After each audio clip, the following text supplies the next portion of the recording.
જય મુરલીધર યુટ્યુબ ફેમિલીને good morning. આજના નવા વ્લોગની આપનું હાર્દિક સ્વાગત છે. આજે આપણે આવી ગયેલા છીએ ખેતરની અંદર આટો મારવા અને વરસાદ કે ઘટે નહીં ઓરહીને ગયો છે.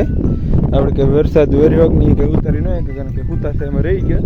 વાગી ગયા છે અત્યારે 4:11 થઈ છે. 11 થઈ છે. આપણે આવી ગયા છે માંડવી માટો મારવા ને માંડવી તો દેખાવા મળી છે કે ઘટે નહીં ધીમે ધીમે ઉગતી આવે છે માંડવી.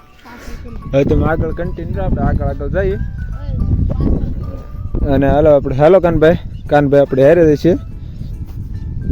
કાનભાઈ ઉખેડી રહ્યા છે માંડવી જોવા માટે કે કેટલી કેમ ઉગી છે અને બિયારો કંઈ ઘટે નહીં નીકળતો આવે છે અત્યારે. અને આપણે ખૂદતા જઈએ છીએ. આજે આપણે નવી મોજડી છોડાવી છે. થોડુંક શરૂ વરસાદની અંદર વાવ્યું કે એમાં થોડો ટોરાઈ ગયો છે કે એમાં પાણી ભર્યું રહી છે. હવે એને તો શું કરી ન આવી તો રહી જાય એમ તો જેને બાકી છે કે નહીં રહી જ જશે. હવે થોડો ઘણો પવન વધારે છે એટલે અવાજમાં થોડું ઘણું કેવરાતું હોય છે તો થોડુંક ક્વોલિટી સાથે કરજો.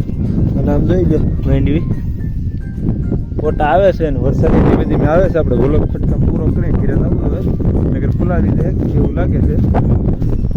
અને આમાં ખૂદતા થઈ છે તો આપણે જઈએ છીએ આટો મારો સ્પેશિયલ તમારા માટે જ તે. કારણ કે આજનો આપણી પાસે બીજો કોઈ કન્ટેન્ટ નહોતો નહીં એટલે હું કહું માંડવી દેખાડતી અને ખડ ધીમે ધીમે મળશે જામમાં. વાવ બાકી રહી ગયું કે નહીં હવે રહી જાય એવું લાગે છે. કારણ કે વરસાદ રહેવાનું નામ રહેતો નથી. એક તરફ કન્ટિન્યુ છે છેલ્લી 28 તારીખથી એક તરફ કન્ટિન્યુ છે. આખા દિનની 4-5 વખત પાણીમાં જે કન્ટિન્યુ કરીને જાય છે વરસાદ. અને આપણે કાંજીમાંથી જૂનો કાગળ નાખ્યો કે નહીં જ નાખ્યો હોય છે કે ફેરવો છે ને ફેરવવો જોઈએ નકર બગડી જાય લગભગ. એટલે હવે ભરાફારી થાય કે નહીં એટલે માથે કડક બળદ નાખીને નવો કાગળ લાવેલ છે કે નાખી દે. અને પડું થોડુંક ટોરાઈ ગયું છે પાકું છે ને ધીમે ધીમે વરસાદે શરૂ થઈ ગયો. હવે આપણે બીજા ખેતરમાં સીધા વીજ આમ ખૂણા બાજુ નથી દઉં.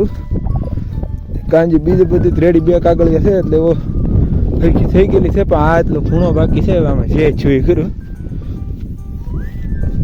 ઘણા સમયથી મેં તમને વાડિયા ખડે આપણું નથી બતાવ્યું. એ પણ બતાવી દઈ વિડીયોમાં વાળો ભટકાઈ ગઈ ખબર નથી રહી એટલા બીજી થઈ ગયા છે હું કાન બેબી.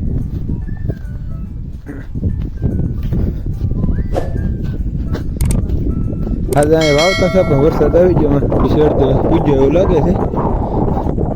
રોંદાય બહુ જાય છે કારણ કે વરસાદ આખા દિવસ 1 થી 3-4 વખત તો પાકો પાણી મેં કરી જ નાખતો છે એવું લાગે છે. અને આપણે ઘણા દિવસો પછી પાછા ફરી વાડિયા ખડની અંદર આવી ગયા છે. આપણે ભેહુંને 1 મહિનો દી આ 4 કેડે કપવી નાખ્યો હતો એટલે ઘટે ને એવું થઈ ગયું. નીરના ફૂલ સ્ટોક થઈ ગયો નકર તો ઘટે એમ હતું. પવન આવે છે કારણ જુલમનો એટલે અવાજ કન્ટિન્યુ સરખો નહીં આવતો. થોડો ઘણો પવન ને લીધેથી અવાજમાં ફેરફાર થતો છે ને ખડ ધીમે ધીમે પાછું વાટ પાડવાની તૈયારી કરવી જોઈએ એવું લાગે છે. આ ખેતરની અંદર શરૂ અંદર વાવ્યું હતું કે એમાં ઘણું ટોરાઈ ગયેલું લાગે છે. પાણી ઘણું ભીર્યું છે જોઈ રહ્યો છો. અહીંથી આ પ્રમાણેનું છે કે નહીં એ બધું શરૂ વરસાદમાં વાવેલું છે એટલે વધારે ટોરાણ લાગે છે. ને અહીં જો ઉગી ગયા છે બીબડા.